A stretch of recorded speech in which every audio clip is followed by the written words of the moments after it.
Welcome my good buddy, Mr. Lou Angelwolf. Let him hear it. I lived out in Texas for a couple of years. Recently just moved back. Love Texas, man. And that old story, everything's bigger in Texas, it's true. They got some big bugs out there, boy. They got mosquitoes so big out there, after they bite you, they offer you orange juice and cookies. They're like, hey man, we took a lot of blood. You all right? You need to sit down and spell. Soda pop on soda pop. All the mosquitoes sound like Matthew McConaughey. All right, all right, all right. I got the blood what you need now, buddy. And in Florida, we got the opposite thing. We got little bugs. We got them little ones, the no-see-ums. Oh, God, don't you wish they were called no-feel-ums? What miserable little creatures these are. They're just filled with hate. Just flying around and biting the shit out of you. They're like little divorce attorneys, just attacking you.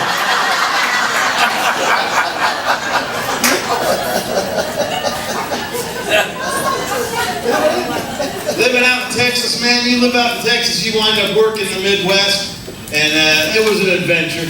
They sent me up to Kansas. You ever been to Kansas? You know what they could use in Kansas? A hill. It's the flattest place I've ever seen in my life. In Kansas, you can watch your dog run away for 3 days.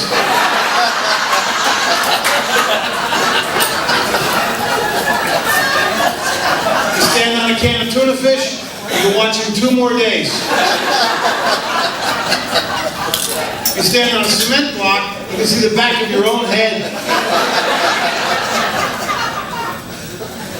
And the Midwest used to be so wholesome, not so much anymore. They sent me up to Iowa. They got a bad drug problem in Iowa, did you know that? The kids up there, they're smoking crack corn. They're buying it from some guy named Jimmy. He don't care.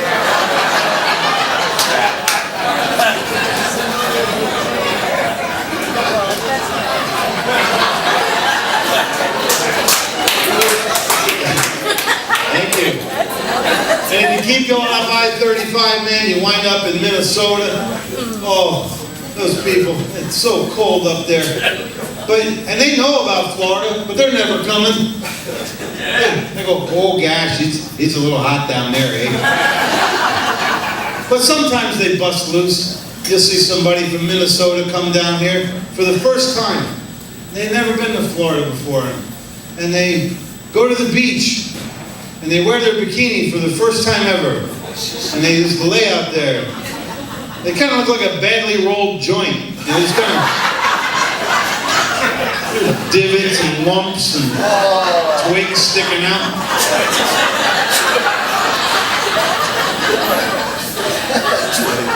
But that whole area up there, it's always cold up there. That Minnesota, Wisconsin, Michigan. Yeah, man, it's always purple on the USA Today weather map. It's just a cold place, man. But they, as much as we love our warm temperatures here, they love it cold up there. I'm talking to this guy from Michigan. He says, it gets so cold in Michigan in the wintertime, when you talk, you have to wait for the words to defrost before you can even hear them. I said, man, that's pretty cool. I said, well, I live in Wisconsin. It gets so cold in Wisconsin. Last year I was walking down the sidewalk, I spit, killed a poodle.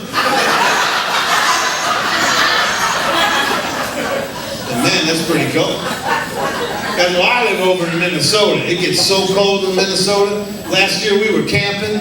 I woke up in the middle of the night. I felt something in my pajamas. I reached right back there. I pulled out a big old chunk of ice. I held it up to the lantern. It melted, it melted, it melted. Went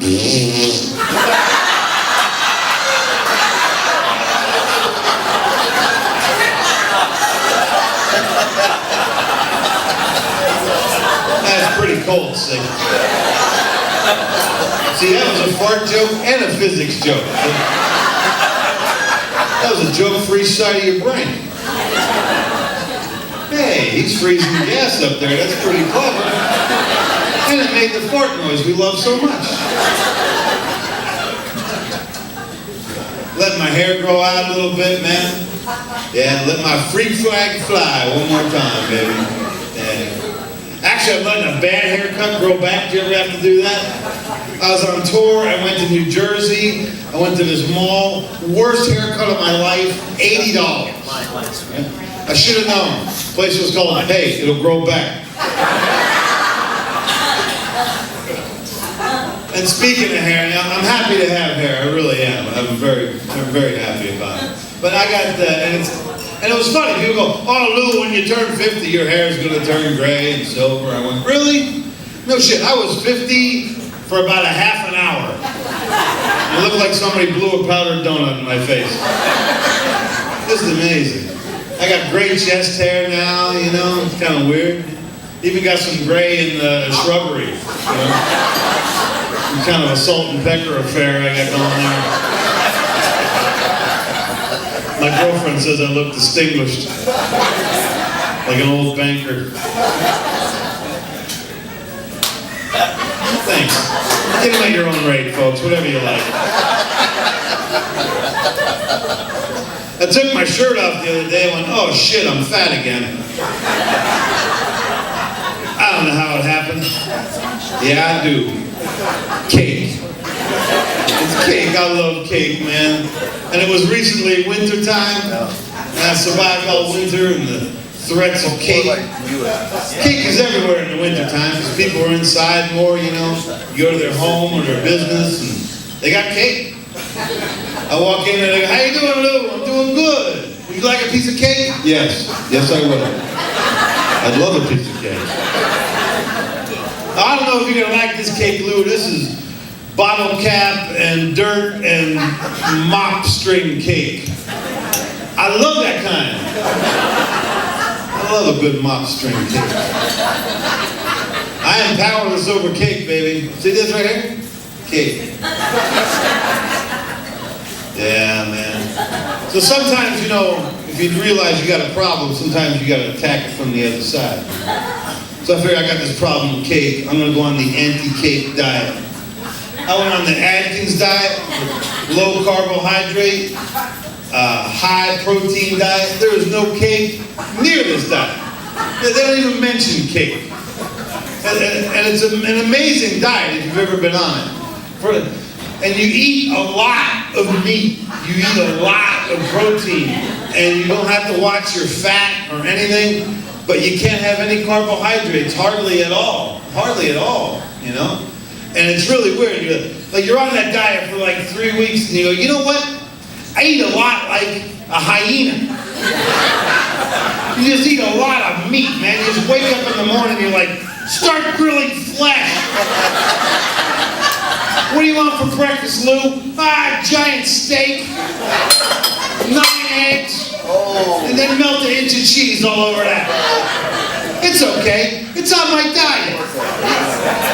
But you can't have a piece of toast. Not one. Or you can suck the butter out of the toast. But you can't eat the toast itself. "What do you want for lunch, Lou?" 50 chicken wings and a bucket of blue cheese. Just dunk it right into the wrist and like a Viking, just eat meat. But you can't have a cracker.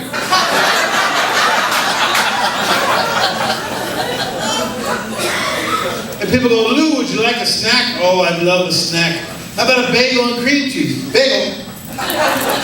"Bagel? Oh, that's nearly cake-like." You can't have that bagel, man. If you ate that bagel, you couldn't eat anything for like 9 days on that diet. Yeah, you can't have no bagel. But you can eat that whole tub of cream cheese if you want. Oh yeah. Oh, this is like shitty ice cream, yeah. Nummy, num. And you eat all this heavy, slow-moving food, and you get all bound up like a Chinese girl's feet. And you know days in advance when you're going to have a bowel movement. And it's like an announcement at SeaWorld. "Don't make any plans for Thursday." You're in there growing a tail.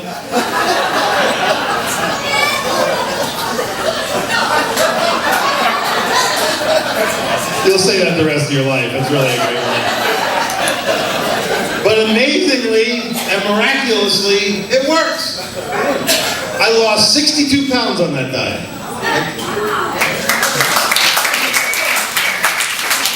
I gained back 74 pounds. I had one freaking cupcake. I just imploded like poor Violet on Willy Wonka. Just had to be rolled out of there. Yeah, man. I've been married a couple times. You know, man, it's tough, man. Relationships are tough. It's not like the old days, man. There's just so many variables now, you know. And I've been married twice, divorced, and I'd like to get married again, I think. Maybe one more time, you know. But you got to get the third one right, you know. You got to make number 3 count. Third time's the charms, all that, you know. Because you get going past 3, you go 4, 5, 6. You can't even fill out a Match.com profile at that point. Who's going to take you seriously, Stallion Boy 69? I had a girl a couple shows ago. Actually, no kidding. She was married 5 times, dissolving her 5th marriage, and already had number 6 in the wings. 6 times. I'm going, what color wedding dress is that? Brown?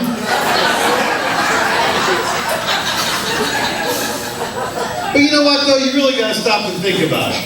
You've been married 1, 2. First one, you're young, you know, you're impetuous, you're full of energy. But you got a new car, you know, everything's all shiny.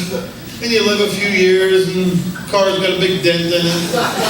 So does your relationship. That shit falls apart. And your second one, I don't know. I guess you can call a mulligan. I really shanked that one off, man. I don't know what to say. But 3, you got to get 3 right. Because like I said, you get past 3, you got to stop and consider. You know what? It might not be them. Maybe I'm the freaking wackadoo here. Maybe I'm the one that doesn't play well with others. It's crazy, man. Dating is so hard anymore. So many things you got to know about now, you know?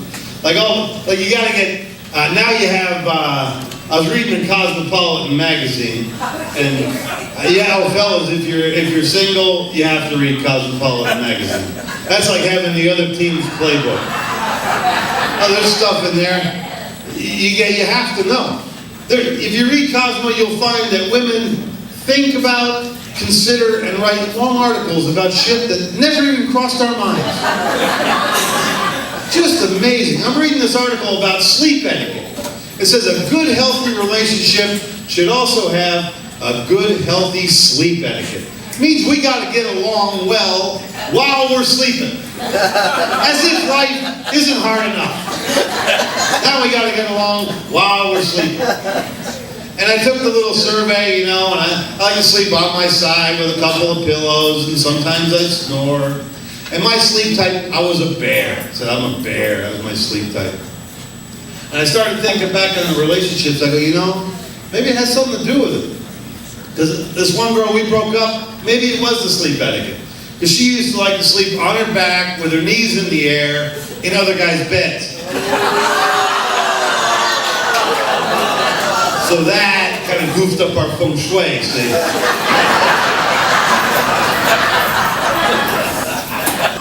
Folks, you guys have been absolutely wonderful. Have a great night. Thank you for your time. Enjoy your